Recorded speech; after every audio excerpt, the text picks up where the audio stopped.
Vamos iniciar com a nossa prece e depois a nossa irmã Sueli falar a palestra falando sobre a mensagem de Jesus.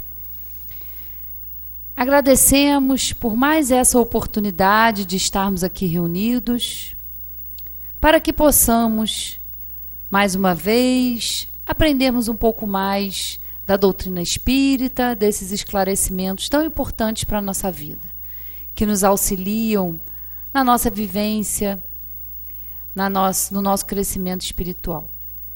Que os bons espíritos estejam aqui nos auxiliando e que a nossa irmã que fará uso da palavra seja ajudada e inspirada e que todos nós possamos aproveitar muito do estudo dessa noite. Graças a Deus e que assim seja. Com vocês, Sueli.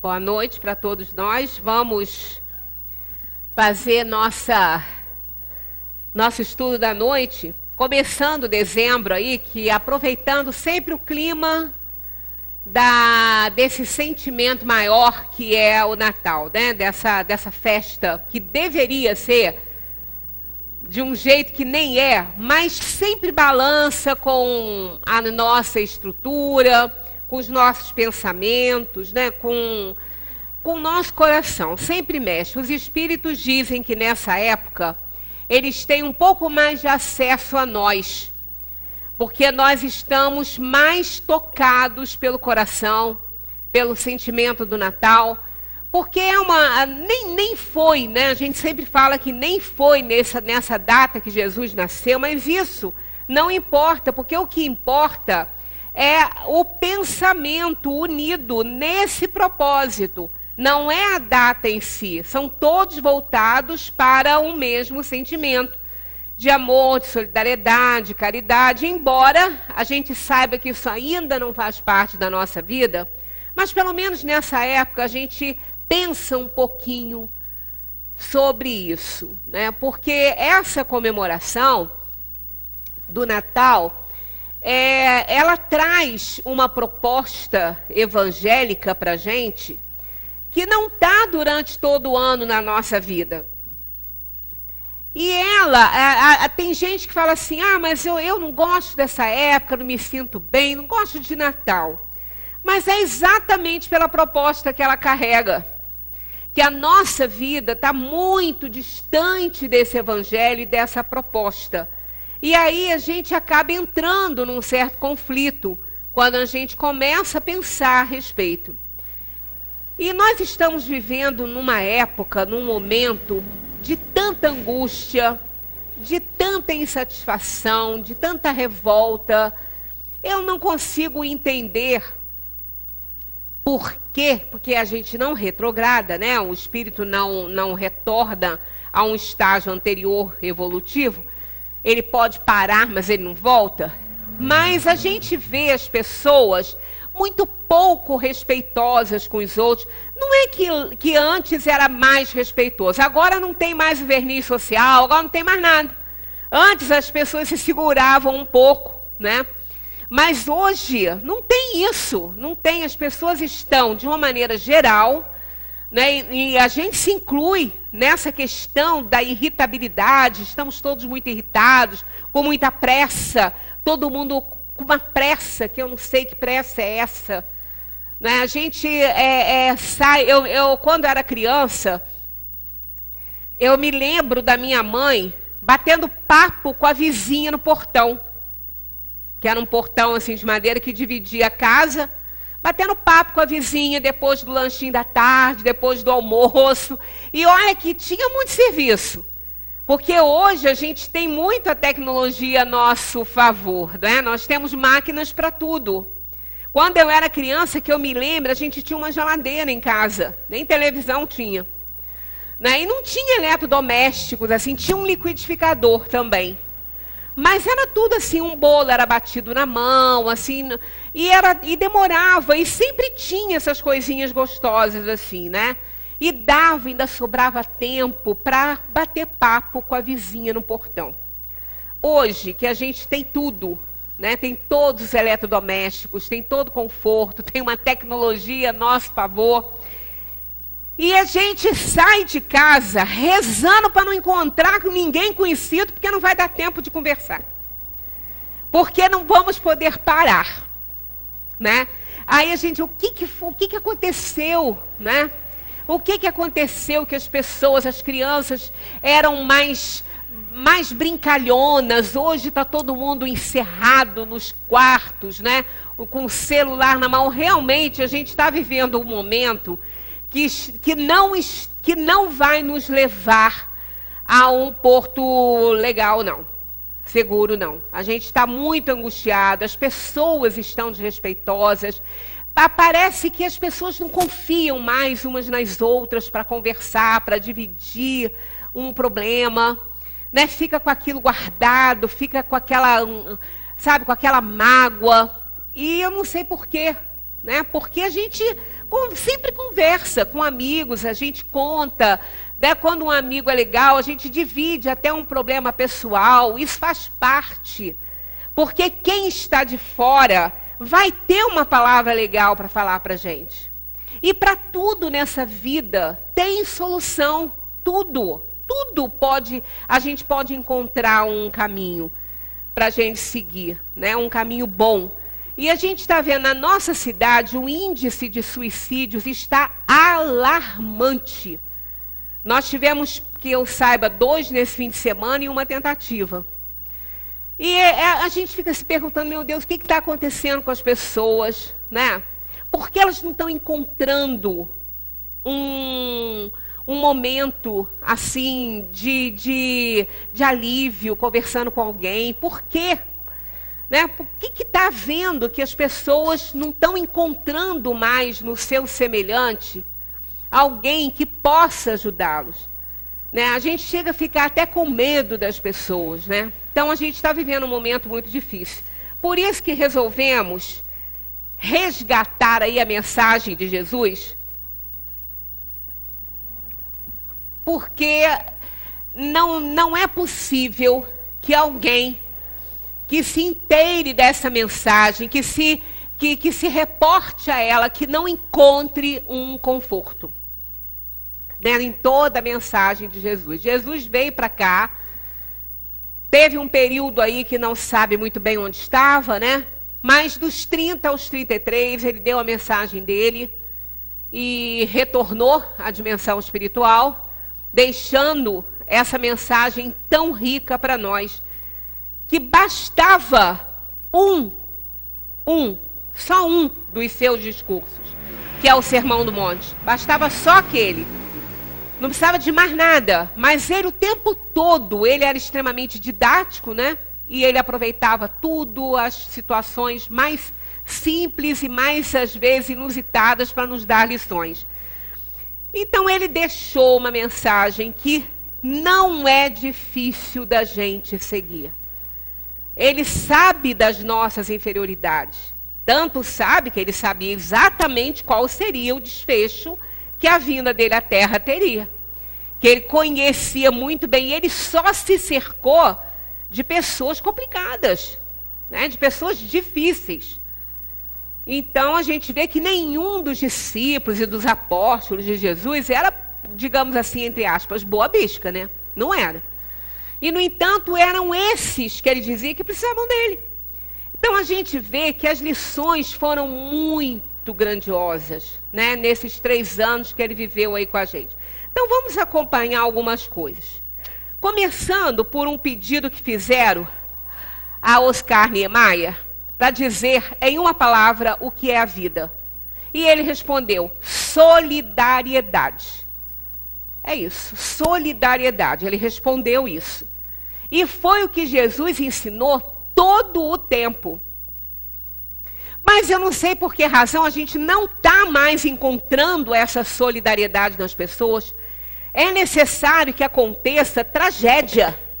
Alguma tragédia tem que acontecer para a gente perceber a solidariedade de alguém. Porque no dia a dia, as pessoas não se prestam a ser solidárias no dia a dia. É difícil.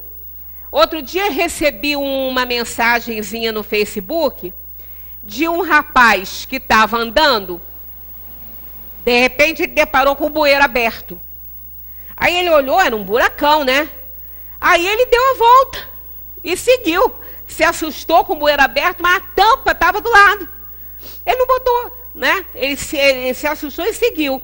Tinha um cachorro, um golden, com uma moça num banco da praça, olhou a cena e começou a prestar atenção naquele buraco. Aí vinha uma moça grávida.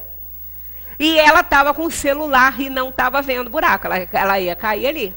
Quando ele viu isso, ele sai correndo de onde ele estava e senta na frente do buraco, aonde ela ia passar. Porque aí, quando ela chegou perto, ela viu que o cachorro estava ali.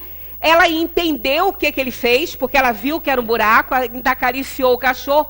Aí ela cortou a volta, ele saiu, foi lá, chamou a mulher que estava com ele, com a patinha, para ir lá.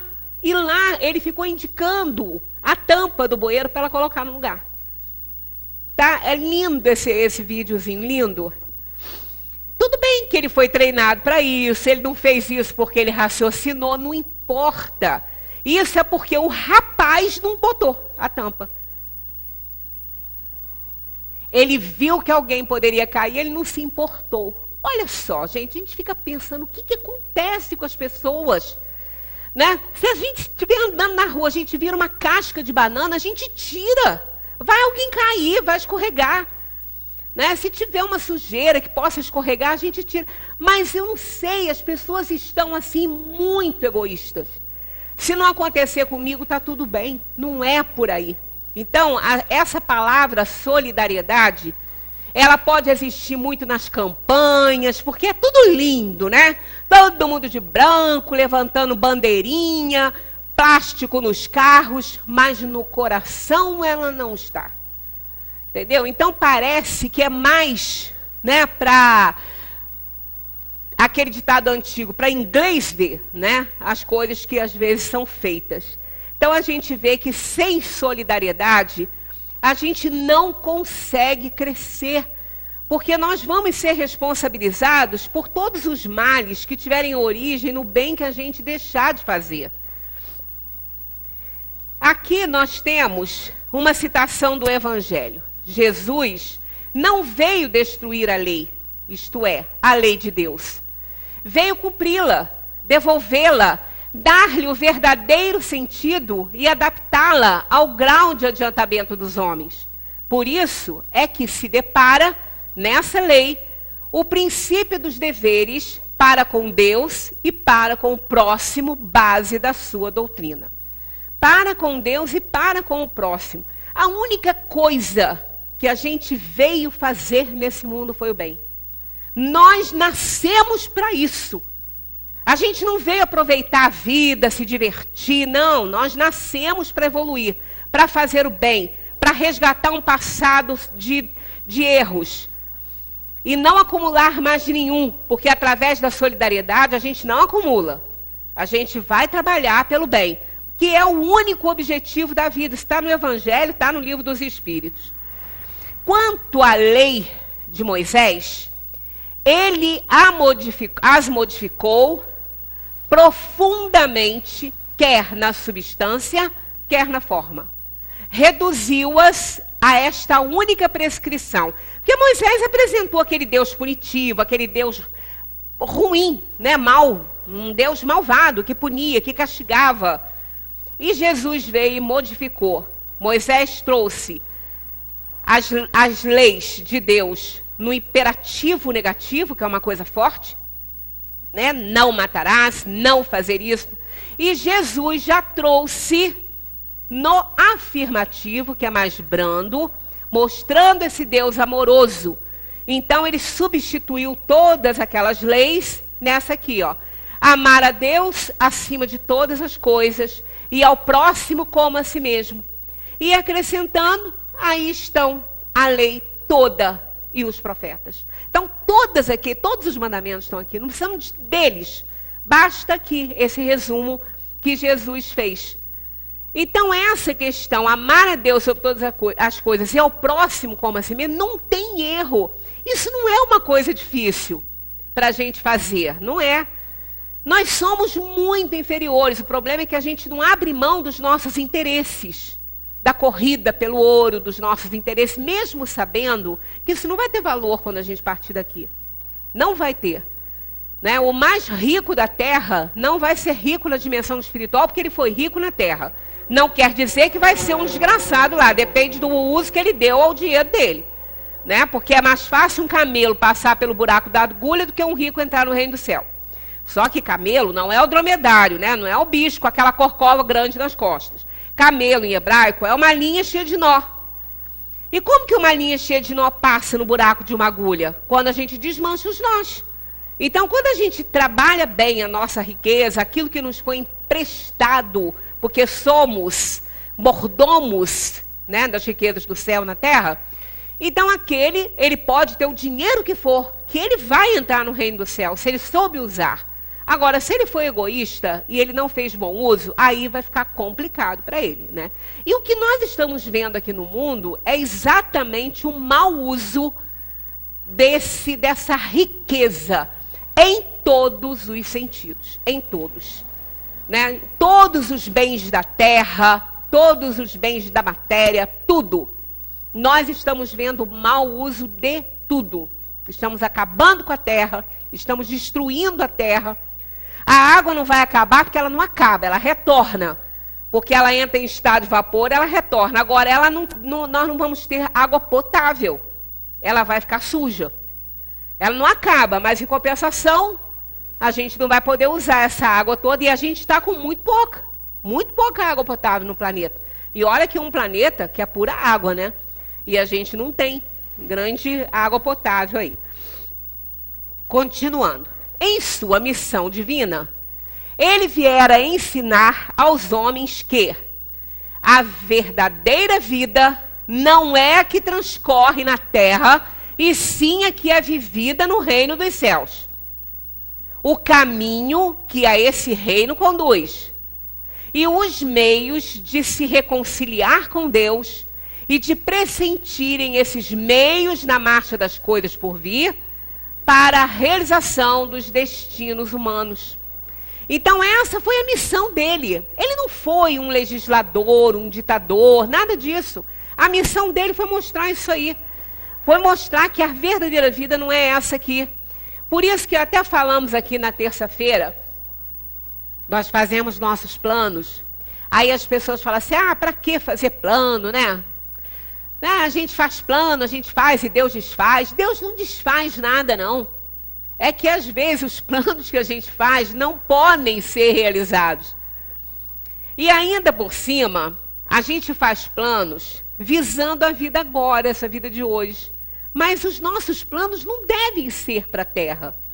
Os nossos planos maiores devem ser para a alma, que vai para a dimensão dos espíritos, que tem vida imortal. Porque esse corpo vai acabar. Essa vida na terra vai acabar, mas a alma se separa do corpo, torna-se espírito, adentra na dimensão espiritual e segue seu rumo. Porque nós somos cidadãos do universo. Então, quando fazemos planos de ser solidários, planos de ser amorosos, né, caridosos com os nossos irmãos, não é para agora, não. É porque isso é o que a gente vai levar na bagagem. A nossa bagagem, ela estará feita daquilo que a gente fez, daquilo que a gente realizou, seja bom ou ruim. Né? Seja no campo da bondade ou da maldade. Nós vamos levar o que a gente fez. Isso é a nossa bagagem. Então, essa solidariedade, essa caridade, o ser bom, benevolente, não é para a terra. Isso é na terra, visando o além. Porque é para onde a gente vai. É aonde é a vida verdadeira. Então, os nossos planos não são para aqui. Por isso que a gente tem que se preocupar com isso. E a gente não se preocupa, a gente não se envolve com isso. A gente acha que a gente vai viver aqui para sempre, parece. Né? Embora a gente esteja vendo que não é assim, sabe que não é assim, mas a gente não incorpora essa ideia, não é? E aí vai fazendo um monte de bobagem a cada minuto. O Cristo foi o iniciador da mais pura, da mais sublime moral que há de renovar o mundo. Então, qual foi essa sublime moral que há de renovar o mundo, né? Aproximar os homens e torná-los irmãos, fazer brotar de todos os corações a caridade e o amor ao próximo, estabelecer entre os humanos uma solidariedade comum e transformar a Terra, tornando-a morada de espíritos superiores aos que hoje a habitam. Isso é a função maior, foi a missão dele. Então, aproximar os homens uns dos outros. Somos todos irmãos. A nossa vida continua, nós vamos nos encontrar no além. Não é? Nós não vamos, toda a nossa relação de amizade hoje aqui, nós temos muitas relações de amizade, de solidariedade, outras oportunidades de vida, e somos todos irmãos em Deus.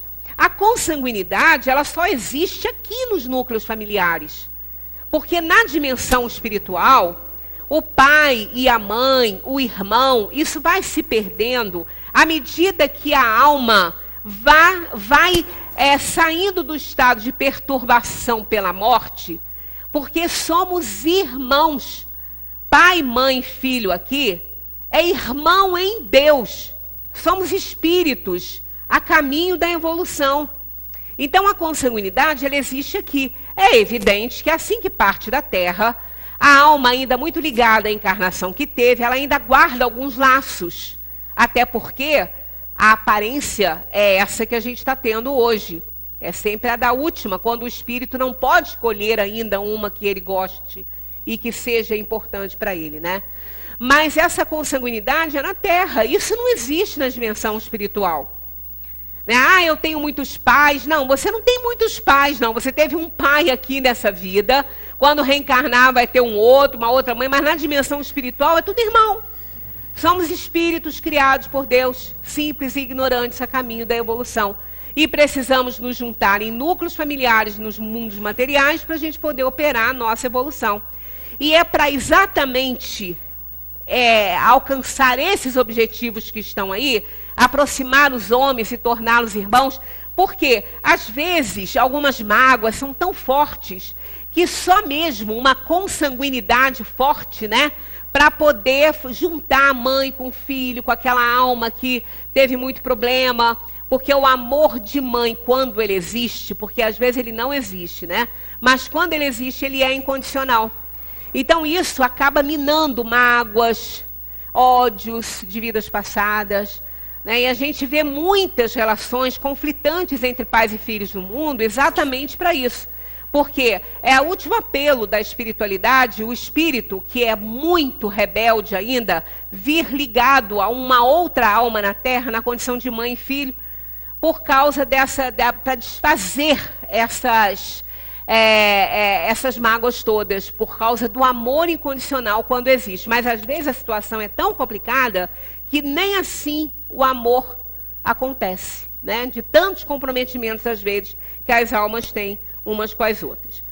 Aqui eu adoro essa palavra de Jesus, mas a gente tem que prestar muita atenção. Olha só, ele disse: vinde a mim todos vós que estáis aflitos e sobrecarregados, que eu vos aliviarei.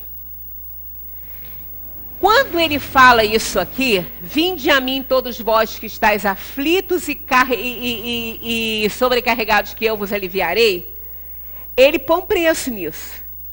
Não é de graça. Nada é de graça, né? Olha só o que ele diz a seguir, ó. Tomai sobre vós o meu jugo e aprendei comigo. Ele cobra esse aprendizado. Quer dizer, não basta chegar até Jesus. Não basta botar a mão na túnica de Jesus, como aconteceu quando ele andou aqui na terra. Não basta ficar rezando. Não. Aprendei comigo. Ele fala isso. Então, aquele que veio ao mundo, né, para tirar os pecados do mundo, é verdade, ele veio para isso. Mas não é de graça, não. Não foi porque ele passou por essa terra, sofreu e lavou a terra com o sangue dele, que ele tirou os pecados do mundo. Os pecados do mundo serão retirados quando as criaturas se chegarem a ele e aprender com ele o que fazer. Então, está claro isso nessa mensagem, mas as pessoas esquecem de ler tudo direitinho. Entendeu? Não convém, né? Pois é. Tomai sobre vós o meu jugo e aprendei comigo, que sou brando e humilde de coração. Quer dizer, não adianta ser orgulhoso que não vai aprender nada. Ele é brando e humilde de coração. Só assim que a gente consegue aprender alguma coisa. Senão a gente não consegue, a gente se acha, né? Então não vai aprender. Aqui está esse recado de Jesus, ele é tão claro. Basta querer interpretar isso direito. E achareis, olha só, repouso para vossas almas. Olha que coisa linda isso aqui, não é? Olha só, tomai sobre vós o meu jugo e aprendei comigo, que sou brando e humilde de coração, e achareis repouso para vossas almas. Pois é suave o meu jugo e leve o meu fardo. Quer dizer, o que tem de mais aqui? Nada. Quer dizer, que desangústias, as dores, os sofrimentos deixam de existir. Então, a gente não entende por que as pessoas não buscam isso. Não é? Estão com problema, estão aflitos, estão sofrendo, tá com um problema sério. Busca a mensagem de Jesus. Ele disse, vinde a mim, vós que estáis aflitos e sobrecarregados, que eu vos aliviarei. Mas aí é aquela história, a gente quer tudo de graça. A gente quer buscar o evangelho, ler lá, pronto, agora eu sou de Jesus, encontrei Jesus, agora tudo vai dar certo na minha vida. Não é assim. Aprendei comigo, que sou brando de coração e humilde. Quer dizer, se a gente não aprender o que ele ensina, aí não tem jeito, gente. A gente quer o quê? Milagre? Uma pílula mágica que a gente vai tomar e amanhã eu vou ser um anjo? Não, não é assim. É muito sacrifício, nossos interesses são muito fortes. Continuando, seu jugo é a observância dessa lei. Quer dizer, se eu não observar a lei, não aprender com ele, não adianta nada, não vai resolver. Mas o seu jugo é leve. Por que é leve? É leve. E a lei é suave, pois apenas impõe como dever o amor e a caridade. Que peso tem nisso? Que peso tem nisso você sentir amor pela outra pessoa? Ah, mas ela me prejudicou muito. E daí? Você também já prejudicou alguém. Né? Você também já. Então, quem não? Né? Quem nunca prejudicou ninguém? Aí a gente reza lá o Pai Nosso. Perdoai as nossas ofensas, assim como nós perdoamos a quem nos tem ofendido.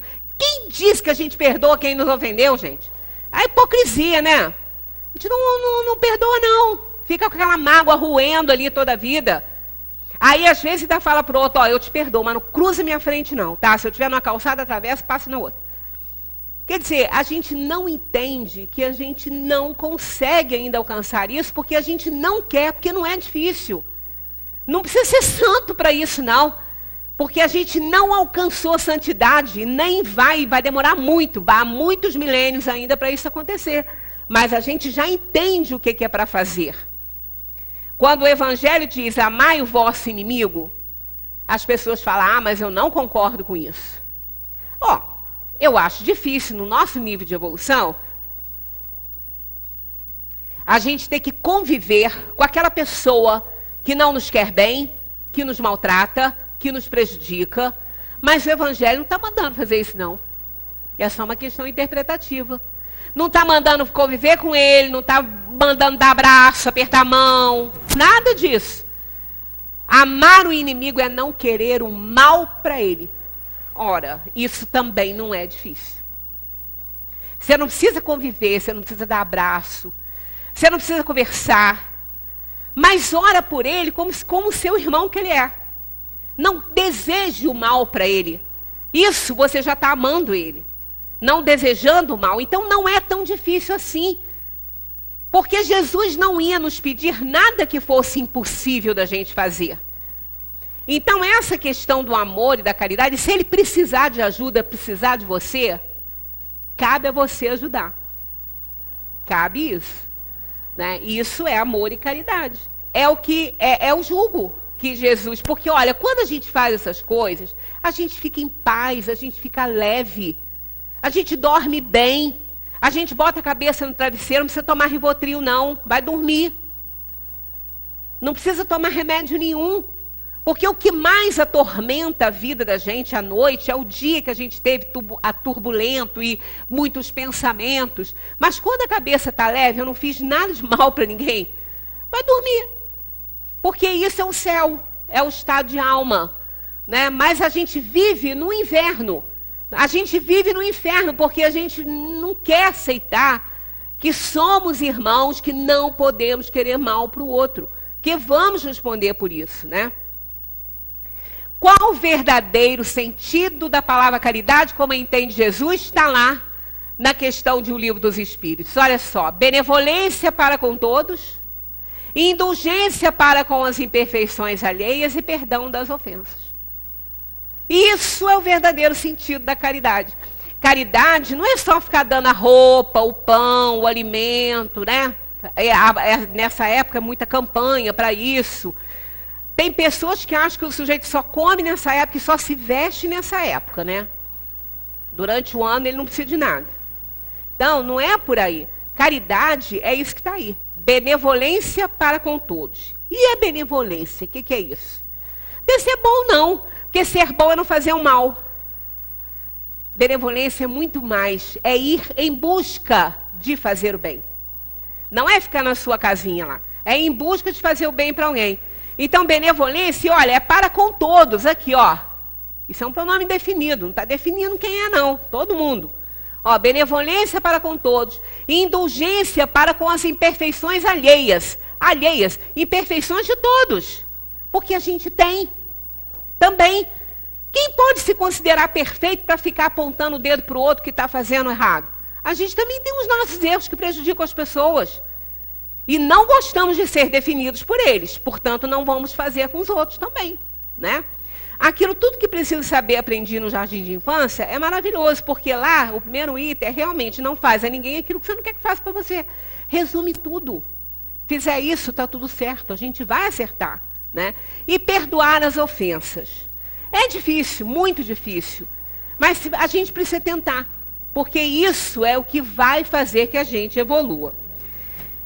Karl Albrecht foi um empresário alemão que fundou, junto com seu irmão Theo, a cadeia de supermercados com desconto Aldi e introduziu a questão da inteligência social.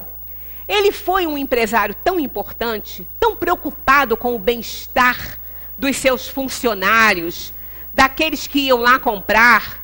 Ele foi tão querido e deu tudo tão certo para ele. Ele foi um dos homens mais ricos do mundo durante muito tempo. Eu acho que foi, não sei se foi em 2014 que ele morreu, acho que foi por aí. Ele foi uma grande pessoa, riquíssimo, mas ele usava muito bem o dinheiro dele. Então, ele quis que, junto com tudo aquilo que ele estava criando, que todas as pessoas também tinham que ficar satisfeitas. Que não era só ele. Porque para ele ter o que ele tinha, ele precisava das pessoas. Né? A gente não constrói nada sozinho. Então, essa questão da inteligência social que ele introduziu nas empresas dele, em resumo, é isso, mais ou menos isso aqui. Ó.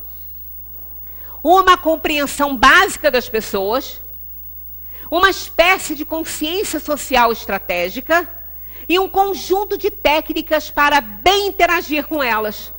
Então aqui a gente vê que começa essa preocupação com o próximo, em fazer bem, em ser solidário, em ajudar, em ver o que pode ser feito pela pessoa. Né? A Organização Mundial da Saúde diz que saúde, a gente até falou muito sobre isso aqui, saúde é o bem-estar físico, né? Biológico, físico, psíquico e social da pessoa. Mas a gente não vê isso no meio da saúde. As pessoas vão ao médico, o médico vai lá, faz o exame, quando faz, tenta achar o problema, dá a receita, mas não quer saber a origem daquilo ali, aonde que essa pessoa mora, como que ela vive. Isso é falta de inteligência emocional, social, realmente. Porque a pessoa, muitas vezes, ela tem um problema de saúde por causa do modo como ela vive, do abandono, do descaso, do desprezo, de uma série de coisas. Adoece a pessoa. Tem uma série na televisão que eu estou gostando muito, é o Hospital New Amsterdam. Né? Essa série é linda, porque eles praticam essa medicina, preocupando-se com o bem-estar físico, social, espiritual também, né? E biológico. Então o médico, ele tem uma doença, ele tem um câncer, mas é lindo porque não há um episódio que a gente não se emocione com alguma coisa que esteja acontecendo ali. A solidariedade entre eles, o amor, a preocupação com o bem-estar de todos, sabe? Então, coisas que a gente não vê, não deve ser assim, mas pelo menos na série é. Eu indico essa série para algumas pessoas verem alguns episódios, que é muito interessante.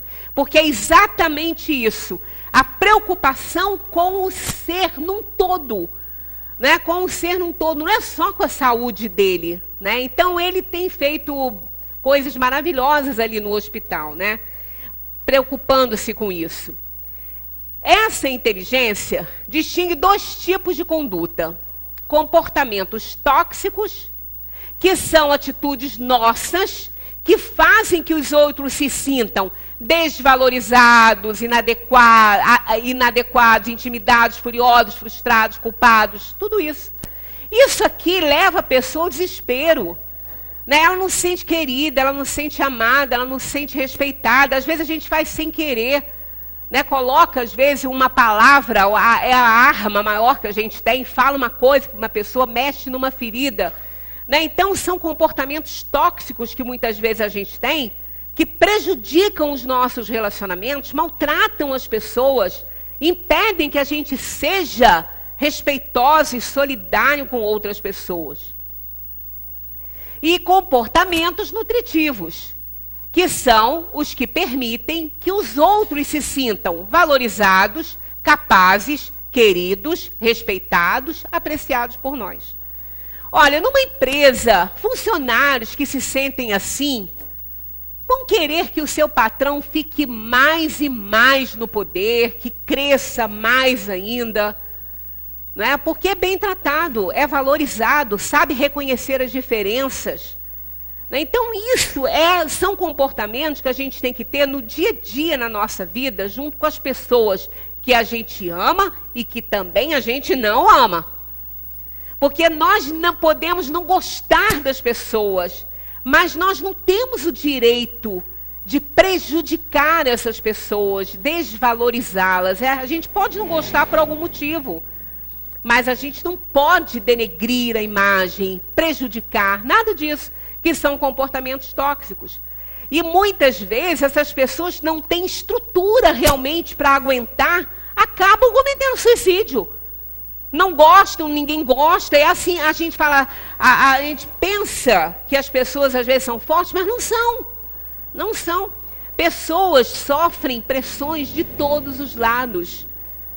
Né? E acham que não precisam falar, porque vou ficar alugando alguém com os meus problemas. Mas é para alugar, sim. É para falar, é para dividir. Sempre tem uma saída para um problema grave, por mais grave que seja, que a gente esteja passando. Né? Ele descreve, nessa inteligência, 5 habilidades que caracterizam essa inteligência social. Olha só. Ser capaz de entender as pessoas e seus sentimentos em diferentes situações. Olha, o que não é pesado para mim pode ser para outro. Às vezes o que o outro está sofrendo por uma coisa tão boba para mim, mas para ele não é boba. Para ele é uma dor real, é um sofrimento. grande, porque aquilo toca uma ferida dele.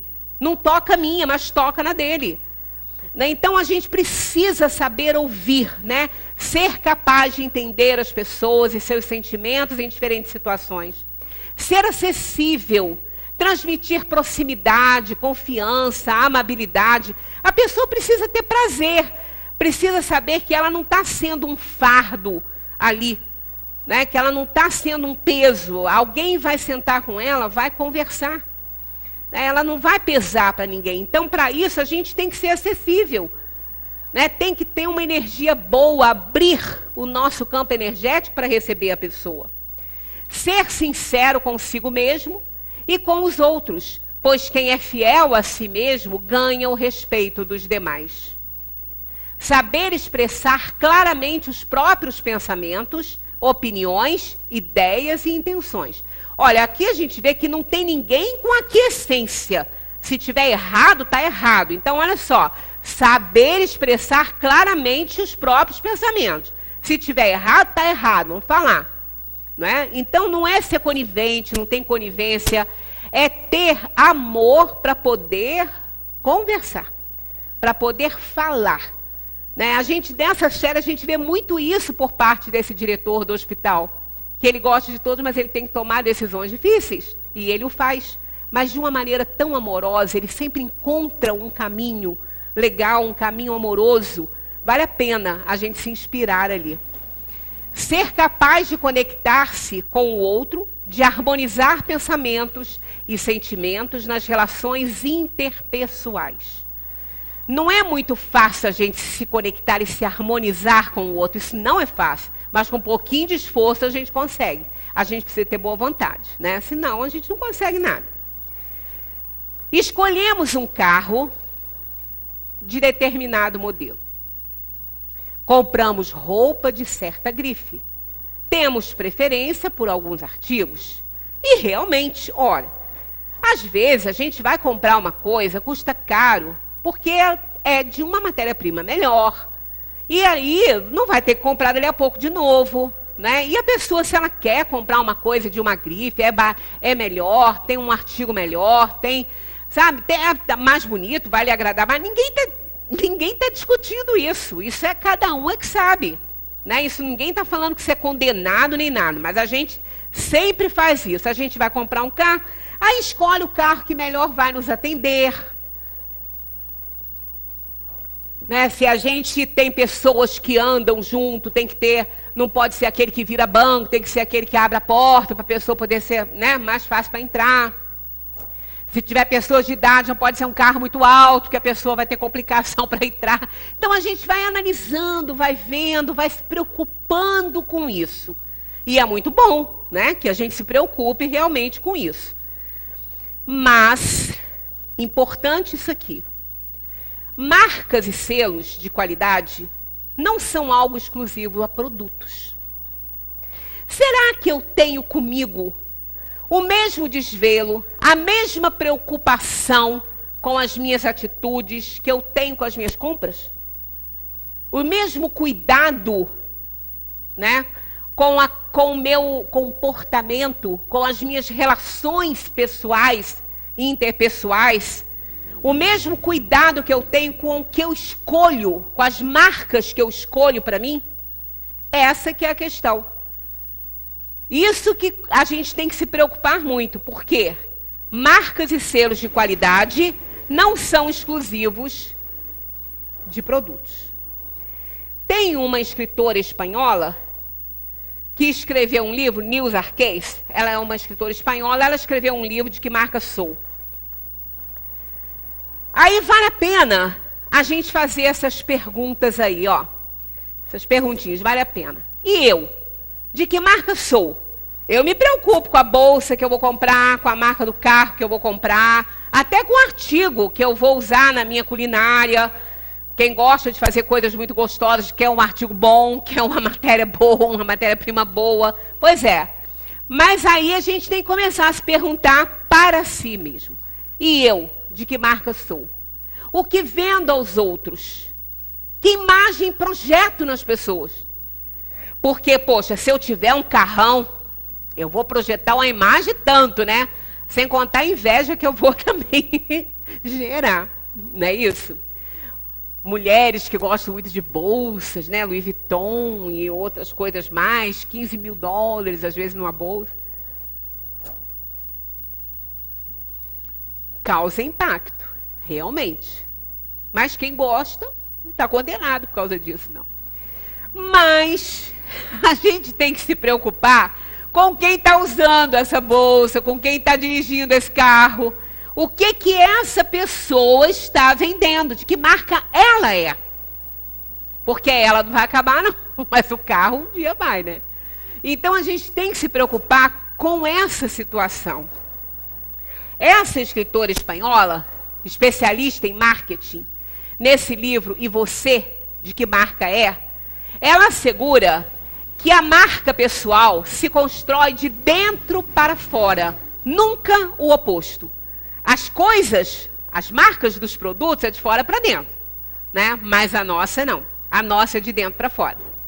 Não depende da roupa que vestimos ou de imitar outras pessoas, mas de transmitir valores autênticos. Com isso aqui que a gente tem que se preocupar. Eu estou transmitindo valores autênticos para as pessoas? Eu estou vendendo isso? Ou eu estou botando uma máscara? Ou eu estou me enfiando no carro mais maravilhoso do mundo e me achando? E o que eu passo com isso? Né? A gente tem que se preocupar muito com aquilo que a gente está vendendo. Nada contra você ter a mansão que você quiser ter, o carro que você quiser ter, a Ferrari que você quiser ter, se você se preocupa com a sua marca. Se você está preocupado com a sua marca também, tudo bem. Aí está tudo certo, né? Então, ela diz isso. Não depende de roupa que vestimos ou de imitar outras pessoas, mas de transmitir valores autênticos. E a gente tem que se preocupar bastante com isso. Pesquisas científicas descobriram que realizar atos de caridade e cooperação contribui para o bom funcionamento do sistema imunológico. O cérebro da pessoa que faz o bem se comunica melhor com a medula óssea e o baço, onde são produzidas as células que combatem as infecções. Então, isso é pesquisa científica, não tem nada a ver com espiritismo, com nada com esoterismo, não. Isso é pesquisa nas grandes universidades. Em um estudo feito na Universidade de Harvard, o psicólogo David McLean pediu a alguns estudantes que assistissem a um filme sobre Madre Teresa e seu trabalho com os doentes e os necessitados de Calcutá. Depois da sessão, a saliva dos estudantes foi analisada e descobriu-se um aumento na quantidade de imunoglobulina A, anticorpo que ajuda a combater infecções respiratórias. Só de assistirem, eles nem fizeram nada.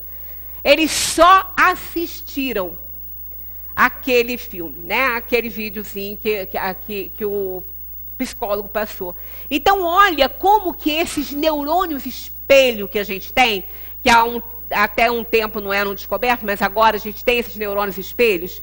Esses neurônios espelhos, eles se estimulam ao assistirem outras ações às quais a pessoa tem a tendência também.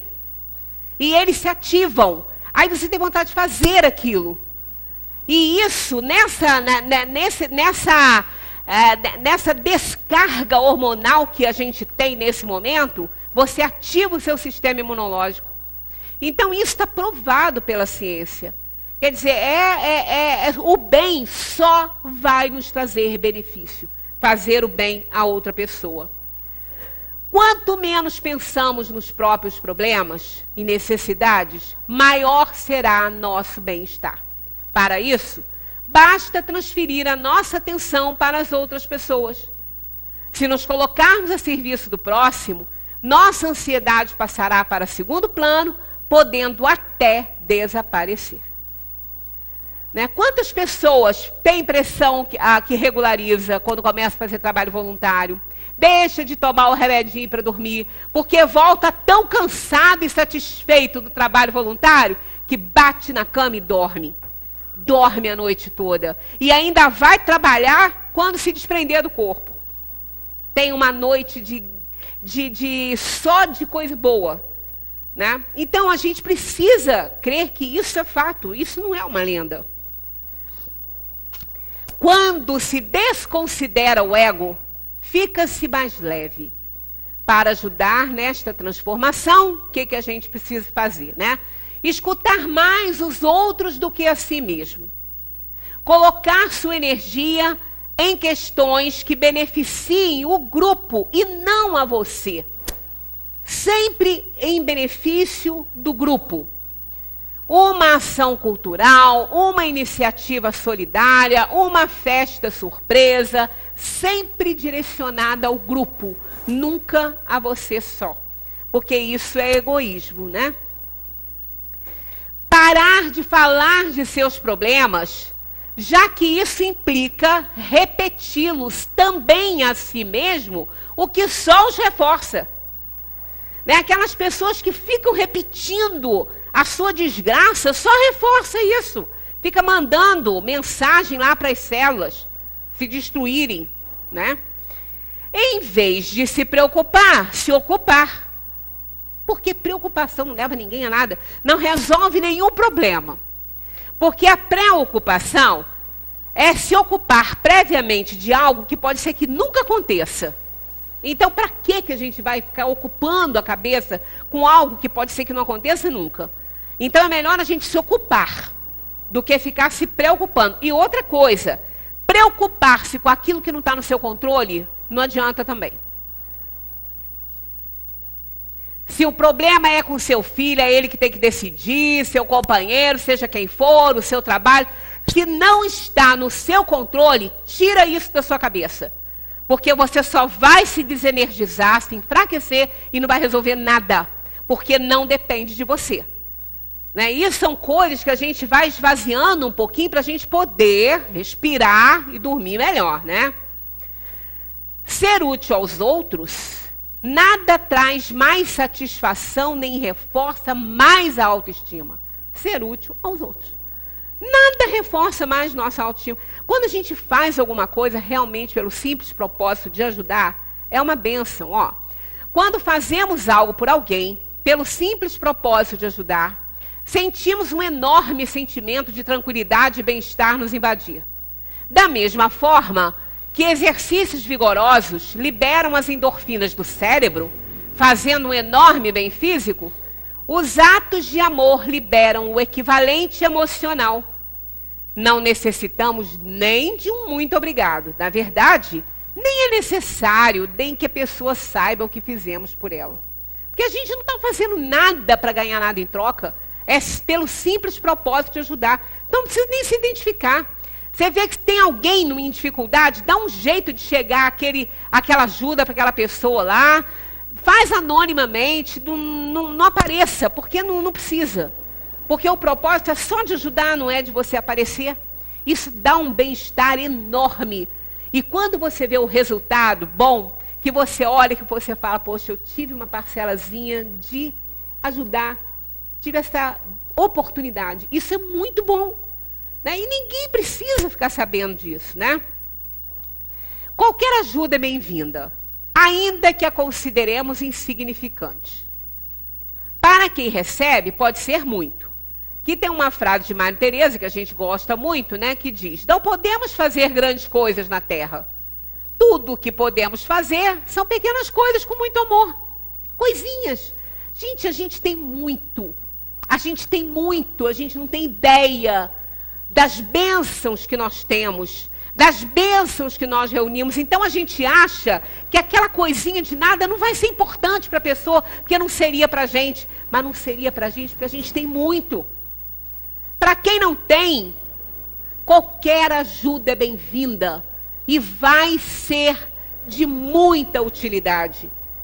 Então a gente não tem que ficar esperando fazer coisas grandiosas, né? Muitas vezes, nossos planos grandiosos de fazer coisas mais tarde interferem nas oportunidades de fazer pequenas coisas agora. É muito comum ouvirmos das pessoas quando se está falando em trabalho voluntário. Quero muito fazer algo por alguém, mas agora não posso fazer nada. Um dia, quando for realmente bem-sucedido, farei muitas coisas pelos outros. E se não for bem-sucedido? Gente, Jesus não tinha nada. Ele não tinha nada. Nada. Ele não tinha uma cama para deitar. E ele deu o maior exemplo de todos, né, na sua mensagem de amor. Enquanto a gente fica pensando que vai esperar, há pessoas famintas nas ruas, idosos que precisam de uma companhia, mães que precisam de auxílio para seus filhos, pessoas que não sabem ler, pessoas desesperadas que precisam ser ouvidas, deficientes visuais que precisam de seus olhos para tornarem a sua vida menos limitada. Tanta gente precisando das coisas. Um sorriso para alguém, um cumprimento, né, para a pessoa que não tem isso, né? Milhares e milhares de pequenas coisas estão por aí, esperando quem as faça. Podemos ser nós, né? Não podemos mudar o mundo, mas não precisamos fazê-lo para tornar o mundo um lugar melhor e mais bonito. Qualquer que seja a nossa situação, podemos fazer algo por alguém. Tudo o que precisamos fazer é nos concentrarmos nos pequenos atos de caridade. Coisas que podemos começar a fazer agora, né? Qualquer momento do nosso dia, da nossa vida. Há uma palavra que anda dormindo em nosso dicionário. Compaixão. A compaixão é um sentimento simpático que implica a vontade de nos colocar no lugar dos outros, tirando os olhos de nós mesmos, imaginando o que é viver as dificuldades alheias. Gente, se a gente tivesse esse exercício, a gente ia ajudar muita gente, porque olha como as pessoas são sofridas, como passam necessidades de toda ordem. Sentir amor por essas pessoas, reconhecer que os problemas dos outros, sua dor e frustrações, são tão reais quanto os nossos. E muitas vezes até piores, né? Às vezes muito pior que o nosso, né? A compaixão é algo que pode ser desenvolvido com a prática. Envolve duas coisas, intenção e ação. Não basta ficar só na intenção, né? Significa abrir o seu coração para as outras pessoas. Então, chega alguém com um problema, aí você se abre para ela, ouve com paciência, abraça, aconchega, mas não pode ficar ali, porque senão não vai ajudar. Se você não puder, corre atrás de alguém que possa. Se você ainda não conseguir, pelo menos você fez a sua parte, né? Aí tem que partir para a ação. Fazer o que puder para ajudar. Né? Eu tenho visto isso nesses episódios dessa série, esse médico fazendo isso. Ele arranja casa para um, ele arranja família para o outro. É assim, ele se preocupa com isso. Ele tem compaixão, então ele tenta medicar, melhorar a pessoa, mas colocar a pessoa numa situação que ela não reincida no problema da doença dela, porque vai acontecer, né? Então, é a compaixão que faz isso. A gente precisa das duas. Tornar-se uma pessoa mais gentil, amorosa, requer ação, logo implica muito boa vontade. Muito boa vontade. Olha só, não está falando que implica boa vontade, não. É muito, muito boa vontade. Não é pouca coisa, não, tá? É muito difícil. É importante saber que servir, isso é importantíssimo. Servir não é o esforço de uma única tentativa. Não é fazer alguma coisa boa para alguém e logo em seguida se perguntar por que outros não estão fazendo também. Você não tem nada com o outro. O problema do outro é o problema do outro. Assim com você. Você vai responder para você não vai responder porque o outro não fez, né? Uma vida de serviço é um processo de vida inteira, uma maneira de se pensar a vida. Então, a solidariedade, a compaixão, a caridade, não é uma coisa de momento, não. É um processo da vida toda, porque a gente está aqui para isso. Está lá no Evangelho, está no Livro dos Espíritos. O único objetivo da vida é fazer o bem.